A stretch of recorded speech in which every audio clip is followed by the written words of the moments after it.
Bonjour et bienvenue sur ce dernier podcast, je pense, de l'année 2023, puisque nous sommes le 27 et je sens que je vais avoir la grosse flemme jusqu'à la fin de l'année de monter le podcast que je dois monter depuis tellement de temps, désolé Jérémy si t'écoutes ça, sur les rêves et l'hypnose, qui est un podcast hyper intéressant en plus, que j'ai enregistré je crois qu'il y a 2 mois, il faut que je le monte absolument. Ce ne sera pas pour aujourd'hui, nous faisons un autre podcast. Déjà, avant tout, je voudrais vous remercier pour cette année 2023, puisqu'il y a eu beaucoup plus d'écoutes de podcasts cette année, il y a eu beaucoup plus d'épisodes aussi d'ailleurs, c'est pour ça que l'un va avec l'autre. Il y a eu beaucoup plus de notes de podcasts, donc merci à toutes et à tous qui nous suivez en fait depuis... l'année prochaine, ça fera 3 ans que le podcast existe, plus de 60 épisodes, donc c'est vraiment cool, sachant qu'il y a vraiment beaucoup de podcasts qui s'arrêtent au 5e ou au 10e épisode. Merci pour vos notes, si vous n'avez pas encore mis de notes sur Spotify et Apple Podcasts, c'est le moment d'aller les mettre, ça nous aide beaucoup. Et merci pour vos partages aussi, de partager pour faire connaître le podcast aussi, pour aider d'autres personnes à s'améliorer sur leur pratique ou à ouvrir un peu leur champ de perception ou à avoir des nouvelles grilles de lecture, donc c'est vraiment le but. Et pour 2024, on a plein de nouvelles idées. Alors des nouvelles idées pour le podcast, j'en ai moult, notamment des épisodes avec une amie qui est en études de psycho et donc on va faire des espèces de résumés de ses cours, ce qui elle lui permettra d'apprendre ses cours en même temps et de pouvoir les réexpliquer, et puis nous ça nous permettra d'avoir des bases psycho de ce qui est appris actuellement dans une université, et je trouve que c'est hyper chouette de pouvoir avoir des petits résumés de cours, c'est top, ça nous évite de lire des bouquins de trop, et puis on sait un petit peu ce qui se passe actuellement, pour le coup, en psycho, parce que moi mes références psycho datent d'il y a beaucoup trop longtemps, il y a 13 ans, et en plus elles étaient hyper psychanalytiques, donc c'est vrai que je suis pas trop au fait, enfin pas assez au fait en tout cas je trouve. Donc et ça c'est une idée qu'on aura pour le podcast, pour les vidéos, on a des idées aussi de tourner des vidéos pour la chaîne YouTube, de commencer à trouver un peu des concepts. Alors on est en train de réfléchir, d'essayer d'être un peu créatif avec une autre amie, avec un vidéaste, sur des concepts qui seraient sympas, autour de la psychologie en général, de l'accompagnement en général, pas que de l'hypnose. Parce que là j'ai vraiment envie d'ouvrir à des différentes grilles de lecture l'année prochaine, de sortir un peu de l'hypnose. Alors on restera sur des techniques, des choses comme ça, mais vraiment de sortir de l'hypnose pour voir différentes façons d'accompagner, et puis pour parler un peu plus entrepreneuriat aussi, puisque finalement le podcast s'appelle quand même Thérapie et Entrepreneuriat. Donc ce serait cool qu'on parle un peu plus d'entrepreneuriat, et je pense qu'on va y arriver. Donc plein d'idées, un membership aussi qui va ouvrir en janvier, qu'on va tester, on verra ce que ça donne, où on va faire des lives, faire du travail de coworking ensemble, enfin on a beaucoup d'idées. Et sur les formations aussi, j'en profite d'ailleurs pour vous dire, tant qu'à faire, que nous sommes en pleine promo de Noël pour les formations, donc il y a 2 promos par jour actuellement jusqu'au 29 décembre, et ça va de 50 à 70% sur toutes les formations, le deuil, le tabac, les émotions non verbales, les inductions, enfin voilà, c'est assez varié. Je mets tout ça dans la fiche, comme d'habitude, la fiche récap de l'épisode, je mets tout ça dans la fiche récap. Pour 2024, on a d'autres idées de formation, notamment la première qui sortira, ce sera négociation entre parties, ça c'est sûr, et on reprendra vraiment l'historique aussi de cette idée de thérapie des parties, toutes les grilles de lecture qu'on peut voir à travers la thérapie des parties, c'est vraiment passionnant, et c'est finalement ce que moi je fais le plus, et ce que François fait le plus aussi en séance. Donc on fera un petit point là-dessus. Pareil pour les débutants comme d'habitude, et si j'arrive à faire ce que je veux avec les personnes que je veux, il devrait y avoir une formation sur la douleur, j'espère, et une formation sur le stress, l'anxiété et peut-être les PTSD, je ne sais pas trop encore. Ça c'est les idées actuelles. Il y aura aussi une formation sur s'installer... comment débuter correctement. Je ne sais pas encore exactement comment, pour l'instant je note des idées. Je ne sais pas comment vous notez vos idées, moi je les note sur une appli qui s'appelle Trello, et je ne sais pas comment... J'ai beaucoup trop d'idées. Donc maintenant il faut les mettre en œuvre. Donc ça c'est pour 2024, mais j'ai pris de l'avance puisque le podcast aujourd'hui ce sera les tops et flops de 2023. Donc mes inspirations 2023, quelles sont les personnes qui m'ont vraiment beaucoup inspirée, qui m'ont aidé à m'améliorer, que ce soit dans ma pratique ou dans ma vision un peu entrepreneuriale, soloprenariale de ma boîte, et quelles sont les déceptions de l'année 2023, des choses sur lesquelles peut-être j'ai mis un peu trop d'attente et il fallait pas. C'était l'erreur. Donc c'est très orienté perso, donc c'est mon avis à moi. Je vous invite à me mettre en commentaire, vos déceptions 2023, vos inspirations 2023 aussi, ça peut être hyper intéressant. Et donc c'est parti, entre tu préfères la bonne et la mauvaise nouvelle en premier. Personnellement, je choisis toujours la mauvaise en premier. Donc nous avons commencé par les déceptions 2023, et la plus grosse déception 2023 est attribuée à la lecture rapide. La lecture rapide, belle promesse. Belle promesse, lisez un livre en X temps, je sais même plus combien, je pourrais même plus vous dire, en 2 heures au lieu de 8 heures. Améliorer votre compréhension, votre rapidité de lecture. Une personne qui lit rapidement, qui lit en lecture rapide, est capable de lire plus de 500 mots minute. Pour vous donner un ordre d'idée, un lecteur lent lit entre 100 et 200 mots minute. Donc un lecteur rapide peut aller jusqu'à 500 mots et jusqu'à même 1000 mots minute. Ça veut dire quoi ça ? Concrètement, c'est-à-dire qu'en temps normal, une personne qui lit un livre de 200 pages, il lui faut à peu près 10 heures. En lecture rapide, un livre de 200 pages, on lit en 1 heure. Et moi, quand je vois mes 400 bouquins de ma pile à lire dans ma bibliothèque qui s'entassent et que je continue à en acheter, il faut arrêter ça. Il faut arrêter d'acheter des bouquins, surtout pour pas les lire. Eh bien, je me dis, la lecture rapide, c'est le truc qu'il me faut. Donc, j'ai acheté le bouquin de, je ne sais plus comment il s'appelle, Mohamed, je sais plus son nom. Le bouquin Orange. Ça, je me rappelle. Je ne mettrai pas la référence parce qu'il ne faut pas acheter ce bouquin. Donc, bouquin Orange à lecture rapide, tu ne l'achètes pas. Mauvaise idée. De l'argent mis pour rien. Puisque les 3/4 du bouquin, c'est des trucs du dev perso que, en fait, on a vu passer de partout. Si t'es formé hypnose, PNL, etc., coaching, tu connais tout ça. Tu n'as pas besoin. En plus, il y a les conneries dedans, type cerveau droit, cerveau gauche, ou des choses comme ça. Donc, en plus, il y a des conneries dedans. Mais voilà, on parlait des croyances, tu n'as pas besoin de revoir tout ça sous une nouvelle forme. Tous les bouquins de dev perso disent la même chose là-dessus. Tu lis les bouquins d'Olicard, notamment le dernier sur le bonheur, c'est exactement pareil. Déception aussi d'ailleurs, tiens. Mais il l'a pas sorti cette année, du coup ça compte pas. Je vais être la meuf aigrie, c'est le Grinch. Je suis le Grinch pour ce temps-là de podcast. Avec cette veste et ce bonnet, on croirait le Père Noël. Oh oh, You're a mean one, Mr. Grinch. Je serais beaucoup plus sympa sur les aspirations 2023. Donc lecture rapide, gros bullshit, je lis le bouquin, déjà je suis hyper déçue du bouquin, alors je le lis vite le bouquin, puisque je lis tout en diagonale, puisque je connais les 3/4 des trucs, et que dans les pages sur la lecture rapide, en fait, sur les techniques de lecture rapide, je crois qu'il y en a, il doit y en avoir une quinzaine à la fin, il n'y a rien. Rien. C'est du vide sur du vide sur du vide. En fait, non, c'est bien foutu. C'est un bouquin qui te permet de te dire « Ah putain, il manque tout ça, il faut que je fasse la formation. » Voilà, c'est le petit produit pour vendre la formation derrière. Donc c'est bien foutu, entrepreneurialement parlant, dirons-nous. Businessment parlant, c'est bien foutu. Mais en termes de contenu, c'est vide avec du vide et du vide. Donc, grosse déception. Et après, évidemment, merci les algorithmes, je tombe sur la vidéo de G1000 grammes.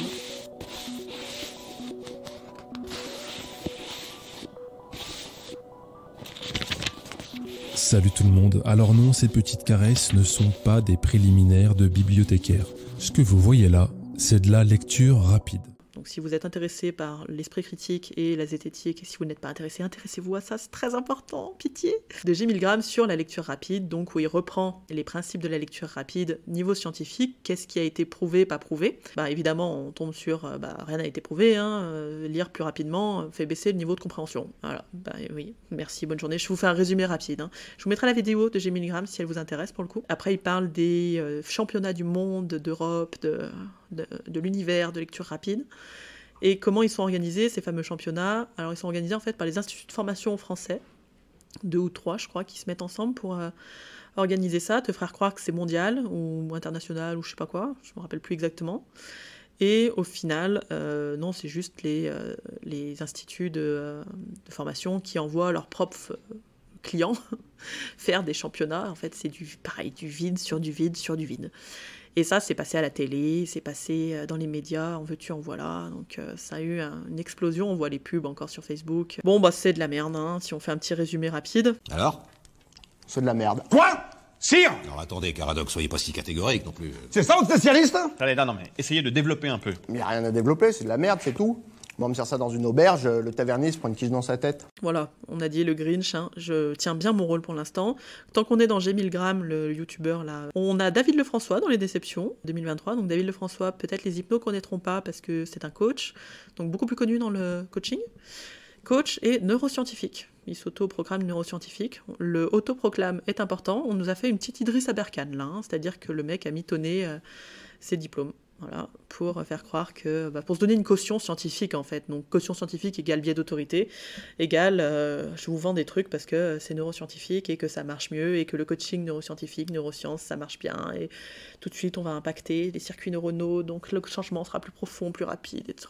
Bon, bref, comme d'hab. Donc David Lefrançois, pas bien. Petite déception. Alors toute petite déception parce que j'en attendais pas grand-chose puisque c'est pas quelqu'un que je suis personnellement. Mais voilà, le milieu du coaching, encore une fois, on a les bullshit habituels. Et là, on va rejoindre une des grosses déceptions de mon année 2023 que j'ai en fait depuis des années parce que j'en attends trop depuis des années et parce que je suis trop exigeante, et je me mets du coup dans cette déception. C'est le milieu en général, coaching, hypnose, alors les deux milieux parce qu'ils sont un peu différenciés quand même, mais ces deux milieux, moi, me déçoivent énormément, et comme je suis dans le milieu, je me mets dans les déceptions, puisque nous ne sommes pas assez exigeants avec nous-mêmes, dans plein de façons différentes. Alors je ferai un podcast plus avancé là-dessus, il faut que je structure plus ma pensée, clairement, parce qu'en plus là, pour le coup, je peux me faire démonter. Je pense qu'on n'est pas du tout assez exigeant avec nous-mêmes, que ce soit dans nos techniques d'accompagnement, dans nos stratégies, dans nos connaissances psycho, bon, on le sait, à force que je le répète sur les podcasts, on manque d'exigence, on manque de professionnalisme, on manque de travail. Là-dessus, sur ce côté-là du milieu, je pense qu'on manque vraiment... j'ai déjà commencé à préparer un podcast sur la supervision est-elle une option ? La réponse, je te la donne en mille, c'est non.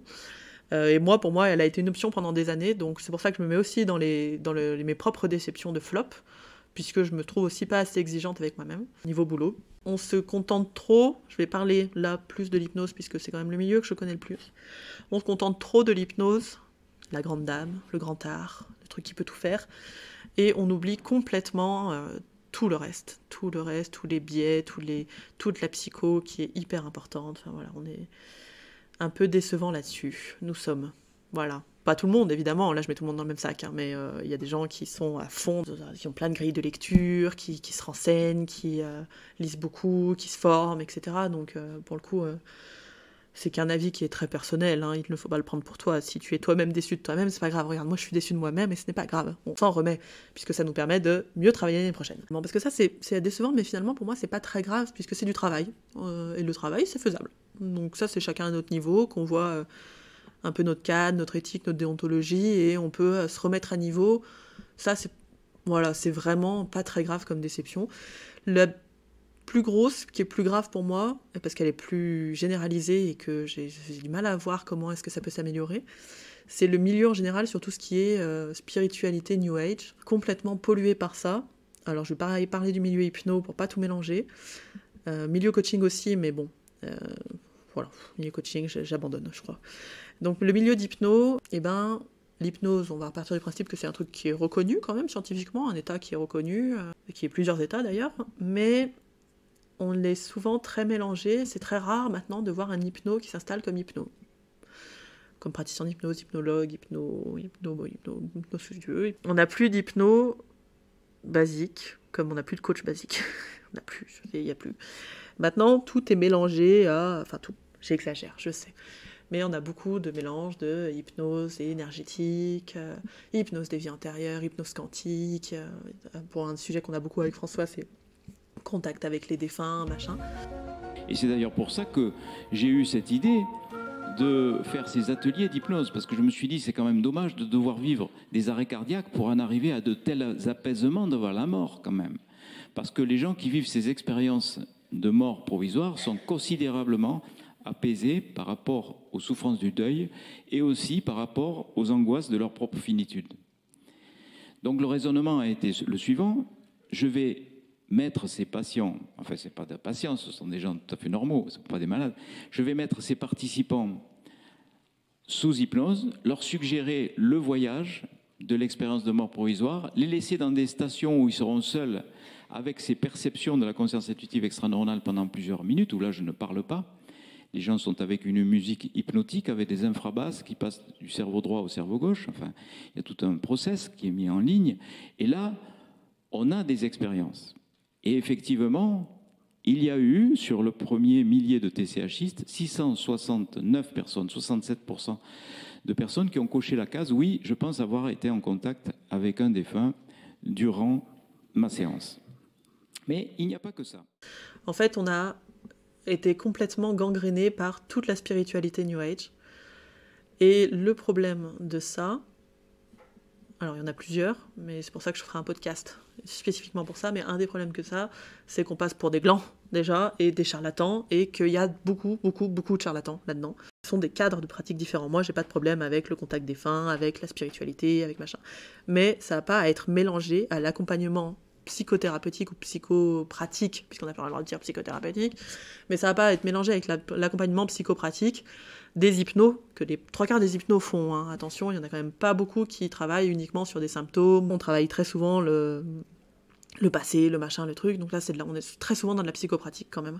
Et donc mélanger ça fait des cadres de travail très très différents. Par exemple en énergétique, eh bien c'est l'énergéticien qui a un impact, il fait pour l'autre, quoi. En hypnose, c'est l'autre qui trouve ses propres solutions. Donc déjà, on a des postures qui sont totalement différentes. Et donc, pour les clients, c'est le bordel. Pour nous, c'est le bordel, parce qu'on n'a pas défini les cadres vraiment. Et on passe d'une casquette à une autre, sans prévenir le client qu'on va passer d'une casquette à une autre, sans se prévenir nous-mêmes qu'on passe d'une casquette à une autre. C'est un bordel monumental. En plus, on passe quand même pour des... faut voir les trucs qui sortent. Là, je viens de tomber hier. Non, François est tombé là-dessus, il me l'a envoyé, j'étais contente. Il m'a envoyé un hypno qui nous sort live comment le tantra peut aider les victimes de violences sexuelles. Je ne sais plus quoi dire, moi, au bout d'un moment. Alors, je vais aller voir le live, parce qu'il ne faut pas mourir idiote et que peut-être j'ai un avis, c'est même sûr que j'ai un avis préconçu, négatif sur le truc, mais les victimes de violences sexuelles ayant parfois des petits traumatismes, voire des gros traumatismes, que ce soit de type 1 ou 2, à mon avis, c'est pas le tantra, ce sera pas la première étape pour les aider. Mais bon, peut-être le mec, il va me dire... Le tantra, c'est l'étape 8000 après avoir fait tout le travail psychothérapeutique avant. Bon, je ne sais pas. Je vois énormément de choses qui déconnent et qui ne sont plus utilisées comme des techniques. Par exemple, le contact avec les défunts, ça pourrait être utilisé et dit comme c'est une surface projective, c'est une hallucination qui peut aider dans un moment, en fait, dans un passage du deuil, ça peut être hyper aidant d'halluciner le défunt et de lui parler, de dire ce qu'on a à dire, de pardonner, il y a plein de choses qui peuvent être hyper bien là-dessus. Sauf que maintenant, on oublie le passage où on dit c'est pas prouvé, ou c'est pas vrai, ou c'est dans la tête de la personne, ou c'est où on n'en sait rien. On oublie complètement ce passage et on arrive sur c'est une réalité. Et ce c'est une réalité devient très dérangeant. Et pourquoi c'est dérangeant? Parce qu'on pourrait dire, bon, Anna, tu nous casses la tête, nous, on a envie de faire ce qu'on veut, zut. C'est dérangeant parce que, il y a de plus en plus de gens qui tombent dans une espèce de néo-spiritualité pourrie, qui donc vont mettre sur leurs clients des croyances, de la pression, qui vont les maintenir dans un mal-être.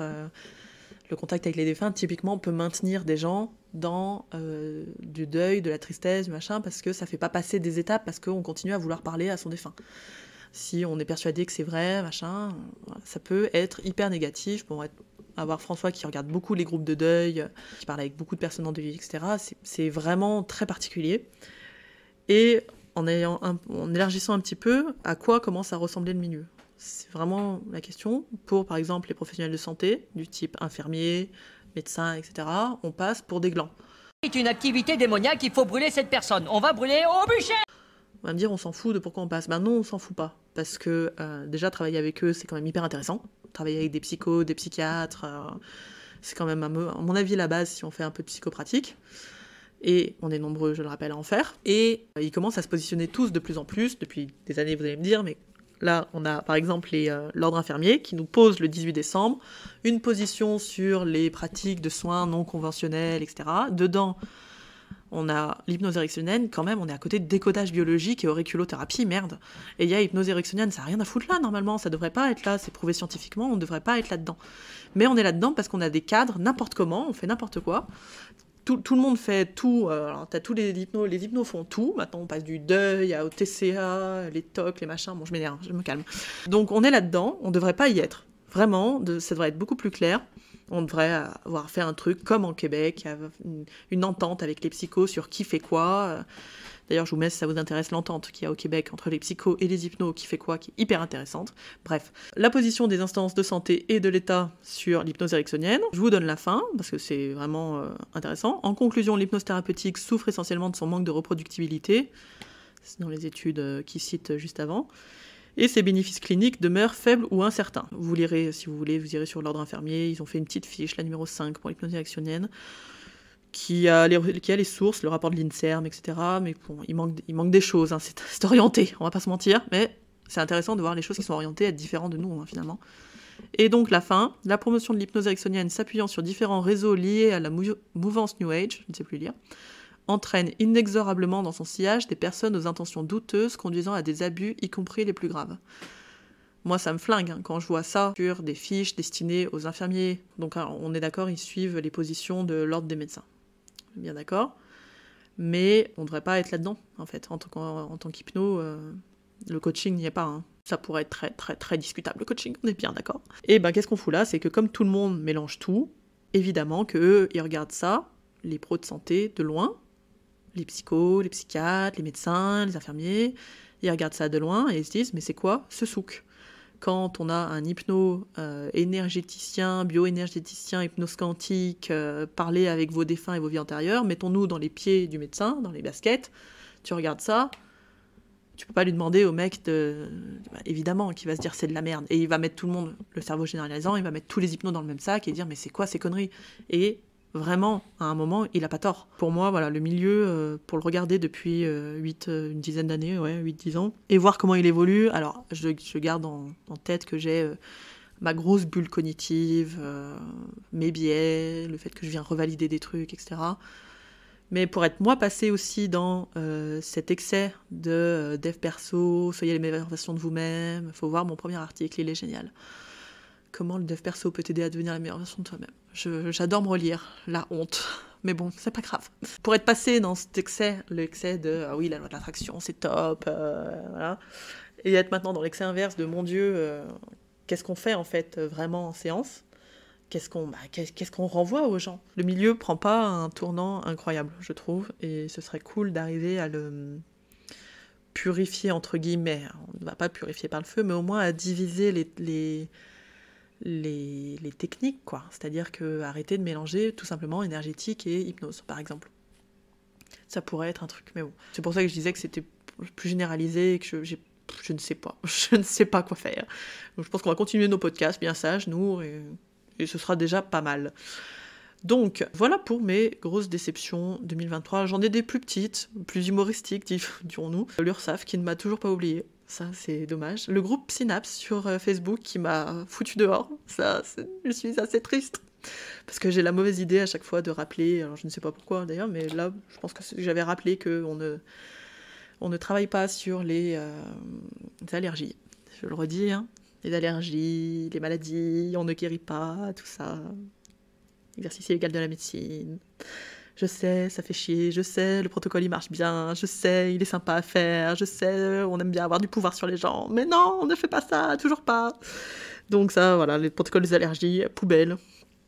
Et puis une déception aussi, ça a été, on a fait un lancement de formation, donc on en fait tous les mois, enfin des promos en fait de formation tous les mois, presque non, tous les 2 mois, je dirais. Et on en a fait un qui a commencé le 1er novembre, et là c'est l'erreur, ne faites jamais rien en promo le 1er novembre. Les gens ne sont pas là. C'était logique, hein. Maintenant que tu le regardes de loin, tu te dis oui, ah non, c'était pas illogique, t'aurais pu le deviner. Mais non, ça a été mauvais, très mauvais lancement. Donc on ne fait rien le 1er novembre, on ne fait plus rien le 1er novembre, voilà. Donc voilà pour les déceptions 2023. Pour les tops 2023, en tout cas moi, les personnes qui m'ont inspiré et qui m'ont aidé à avancer, à continuer, parce qu'on connaît hein, le soloprenariat, il y a quand même, moi j'ai envie d'abandonner 1 fois par mois, à peu près. Je suis quelqu'un de relativement instable, heureusement que je vis avec quelqu'un de très stable, émotionnellement. C'est une aventure de chaque jour presque, de chaque semaine. Donc heureusement, il y a des gens sur qui s'appuyer, qui donnent des contenus, et tellement de gratuits actuellement, mais c'est fantastique. L'époque à laquelle on vit, le nombre de contenus gratuits auxquels on a accès, ou de contenus pas chers auxquels on a accès, est absolument incroyable. Donc j'avais fait mes inspi 2023 sur la newsletter, je vais en reparler ici pour ceux qui ne sont pas abonnés à la newsletter par exemple. En premier, j'ai en inspiration, j'ai Oussama Hamar, entrepreneur français et libanais. Et alors Oussama Ammar, controversé au possible, puisqu'il a le titre de plus grand mytho de l'année, pour certaines personnes. Il est aussi bisbille, dirons-nous, avec son ancienne entreprise qu'il a cofondée avec 2 personnes, et il est attaqué pour détournement de fonds sur 3 pays différents. Tranquillement. Voilà, ça, c'est le côté controversé. Je le prends en compte tout en ne m'y attardant pas plus que ça, puisque je préfère prendre le contenu qu'il donne, et il a un podcast qu'il anime avec Yomi Denzel, autre gros entrepreneur français, formateur, etc.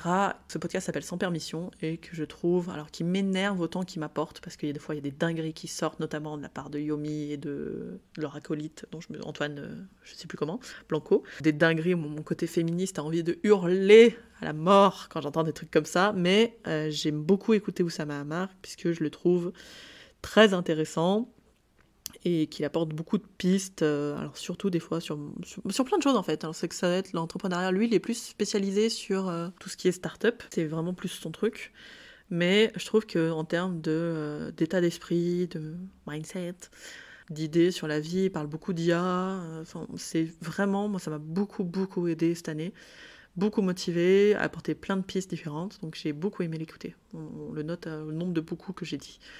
Donc Oussama Ammar sur Sans Permission. J'ai moins écouté sa chaîne YouTube. Parce que ça... Je sais pas pourquoi.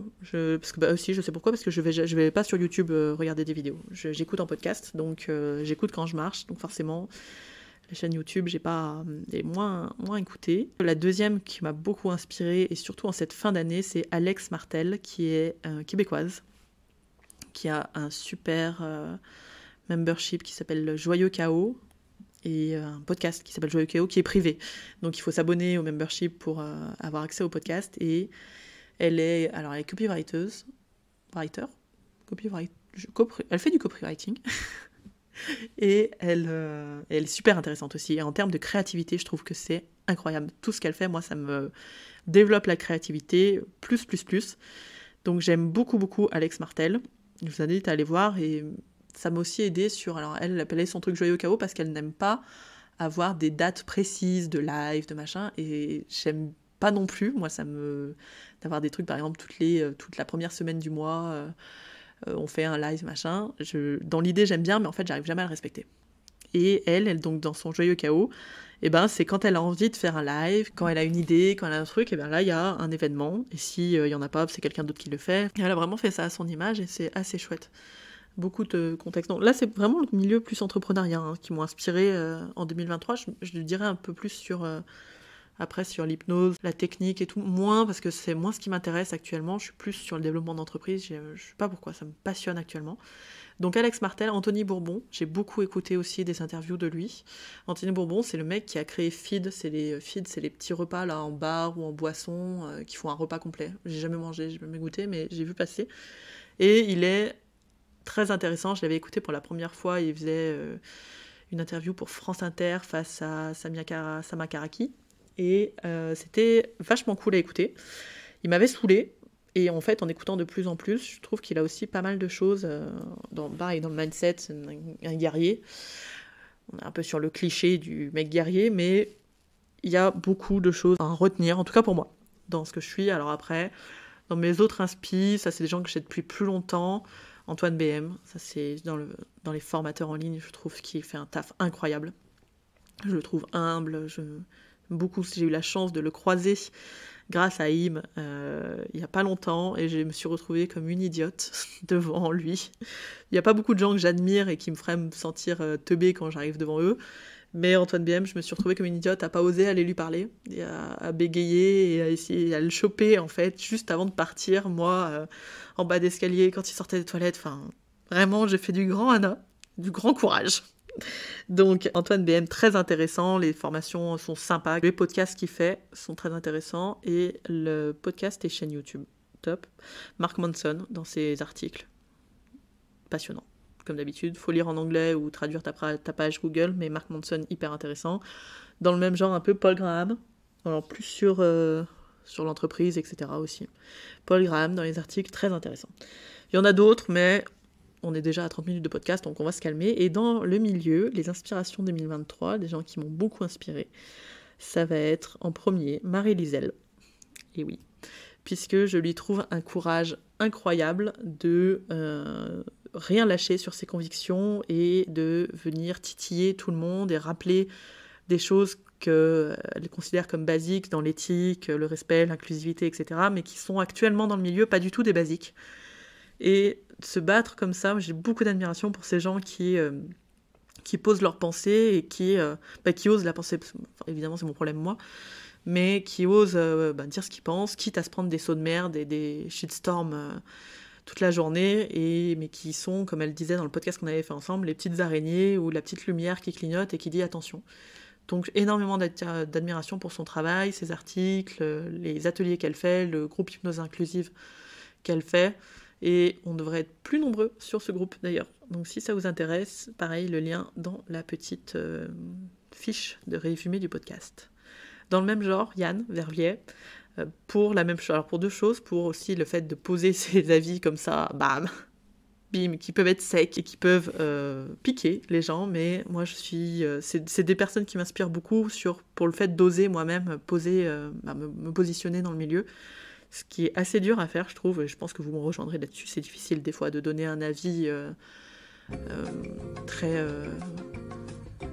comment dire, j'arrive même pas à trouver de mots, très défini, ouais, bon, qui peut être cassant, qui peut être... Bon bref, je ne sais pas comment le dire, un avis... déterminé, je sais pas le bon mot, tant pis, c'est pas étonnant, puisque c'est le truc qui me stresse. Marie et Yann pour ça, et Yann en plus spécifiquement pour tout le contenu historique qu'il a sur les techniques hypnose, sur les inductions, sur beaucoup de choses. Il a énormément de contenu derrière, beaucoup de recherches, il travaille énormément, et là-dessus, chapeau. Et en dernier, dans le milieu, qui est pas vraiment dans le milieu, mais que j'ai beaucoup aimé découvrir récemment, dont j'ai vu le spectacle et que j'ai adoré, et que je vais tout faire pour avoir en podcast, c'est Clément Fraise. Pareil, a un avis sur le milieu qui peut être cassant aussi, mais donc lui il est mentaliste, hypno, et son spectacle est hyper intéressant. Il parle notamment justement des contacts avec les défunts, et de comment un mentaliste peut reproduire les contacts avec les défunts que des médiums peuvent avoir. Et donc très intéressant à voir, aussi un très gros travailleur. Donc voilà, c'est des gens qui... je trouve, sont méconnus, finalement. On pourrait rajouter Pank, mais le Pank, c'est souvent que je suis admirative de tout le travail qu'il fait et de toutes les connaissances qu'il a. Et c'est des gens, pour le coup, qui sont méconnus. J'avais pas envie de remettre des gens qu'on voit tout le temps passer et que tout le monde sait que c'est des sources d'inspiration et qui font déjà beaucoup de choses, etc. Et ces gens-là, on les voit moins passer, on les entend moins, on regarde moins leur travail, et pour le coup, c'est dommage. Donc, merci à eux pour tout ce qu'ils font pour le milieu, et pour être aussi travailleurs et aussi inspirants. Voilà pour mes déceptions et mes inspi de 2023, c'est très personnel, mais c'était assez chouette de regrouper un peu tout ça sur une feuille et de se dire tiens, qu'est-ce qui m'a plu, qu'est-ce qui m'a aidé, etc. Et donc je me rends compte que oui, je suis vraiment très orientée entrepreneuriat, je le confirme. J'espère que vous aussi vous avez des petites déceptions 2023 et des petits tops 2023, des personnes qui vous ont vachement inspiré, qui vous ont aidé à faire avancer votre cabinet, à vous positionner, etc. Et on en parle dans les commentaires du podcast quand vous voulez. Je vous souhaite à toutes et à tous une très belle fin d'année. Je vous remercie encore une fois pour le suivi que vous faites de ce podcast et de tout ce qu'on peut faire avec François. Et puis je vous referai un petit podcast pour vous souhaiter la bonne année, évidemment.